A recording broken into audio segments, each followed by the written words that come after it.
Assalamualaikum warahmatullahi wabarakatuh. Perkenalkan, kami dari kelompok 4 yang akan mempresentasikan hasil diskusi kami, yaitu tentang teori Piaget and Neo-Piaget. Kelompok kami terdiri dari 4 orang. Yang pertama ada Noha Alfiana, kedua ada Syifa Amartia, ketiga ada Nabila Zekiatul, keempat ada Celia Sulcania.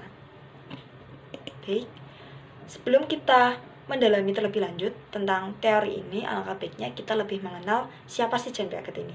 Nah, jadi Piaget ini dilahirkan di salah satu wilayah di Swiss yang berbahasa Prancis. Ayahnya bernama Arthur Piaget. Ayahnya ini merupakan seorang profesor dalam sastra kurang lebih di abad pertengahan pada salah satu universitas.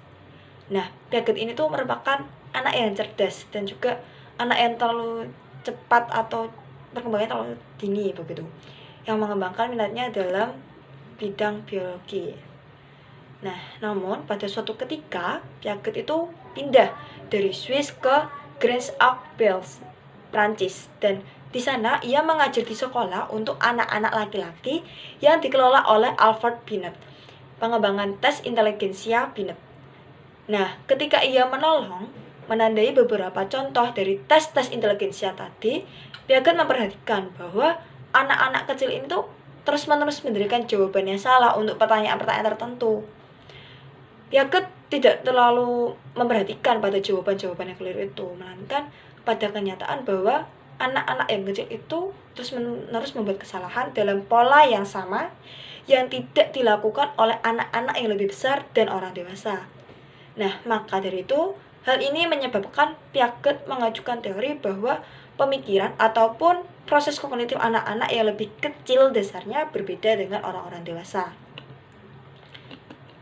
Nah, pada tahun 1923, kemudian ia menikah dengan Valentin, salah seorang mahasiswa. Pasangan ini kemudian memiliki orang anak yang dipelajari oleh Piaget sejak masa bayinya.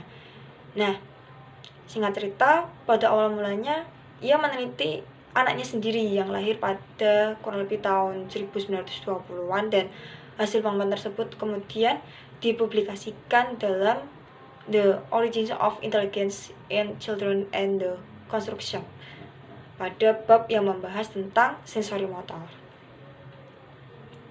Nah, dalam hidup Piaget hingga akhirnya ia telah menulis kurang lebih dari 60 buku dan ratusan artikel. Ini cukup suatu prestasi yang membanggakan.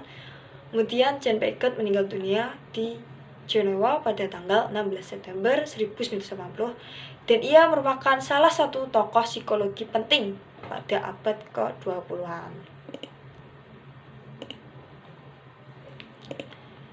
Nah, perkembangan kognitif menurut Jean Piaget. Di sini Piaget lebih menitikberatkan pembahasannya pada struktur kognitif. Nah, ia meneliti dan juga menulis subjek perkembangan kognitif ini dari tahun 1927 sampai 1980. Berbeda dengan para ahli-ahli psikologi sebelumnya, ia mengatakan bahwa cara berpikir anak bukan hanya kurang matang dibandingkan dengan orang dewasa karena kalah pengetahuan, tetapi juga berbeda secara kualitatif. Menurut penelitiannya, bahwa tahap-tahap perkembangan intelektual individu serta perubahan umur sangat mempengaruhi kemampuan suatu individu. Nah, Piaget mengemukakan penjelasan struktur kognitif tentang bagaimana anak mengembangkan konsep dunia di sekitar mereka. Teori Piaget ini juga sering disebut sebagai genetik epistemologi ataupun epistemologi genetik. Karena teori ini berusaha melacak perkembangan kemampuan intelektual bahwa genetik itu mengacu pada pertumbuhan developmental, bukan hanya sekedar warisan biologis ataupun keturunan. Nah, dalam teori perkembangan kognitif menurut Jean Piaget ini ada dua, yaitu teori kognitif yang menjelaskan bahwa anak dapat membangun pemahaman mengenai dunia mereka secara aktif dan melalui 4 tahap perkembangan kognitif. Itu menurut Sandrock 2007. Kemudian ada teori kognitif, berfokus pada proses berpikir dan juga perilaku, meliputi teori organismik dan juga teori mekanisme. Selanjutnya ada perkembangan intelektual. Nah, Piaget berpendapat bahwa ada hubungan fungsional antara tindakan fisik dan juga tindakan mental, serta perkembangan berpikir logis anak-anak. Tindakan ataupun action menuju pada perkembangan operasi, dan operasi selanjutnya menuju pada perkembangan struktur. Nah, operasi-operasi ini mempunyai 4 ciri, yaitu yang pertama, operasi merupakan tindakan yang terinternalisasi. Ini berarti antara tindakan-tindakan itu, baik tindakan mental maupun tindakan fisik, tidak terdapat pemisah. Misalnya, seorang anak mengumpulkan semua kelereng kuning dan merahnya. Tindakannya ialah merupakan baik, dan juga tindakan mental maupun fisik. Secara fisik, ia memindahkan kelereng-kelereng itu, tetapi tindakannya itu dibimbing oleh hubungan sama dan juga berbeda yang diciptakan dalam pikirannya.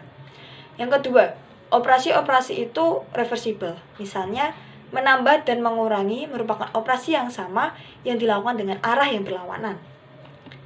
Ketiga, tidak ada operasi yang berdiri sendiri. Nah, sini artinya suatu operasi selalu berhubungan dengan struktur ataupun sekumpulan operasi yang lain. Operasi itu adalah tindakan-tindakan mental yang terinternalisasi, yang reversible, tetap dan terintegrasi dengan struktur-struktur dan operasi-operasi lainnya. Yang keempat, struktur juga disebut sebagai skemata yang merupakan organisasi mental yang tinggi, suatu tingkat lebih tinggi dari individu waktu ia berinteraksi dengan lingkungannya. Struktur yang terbentuk lebih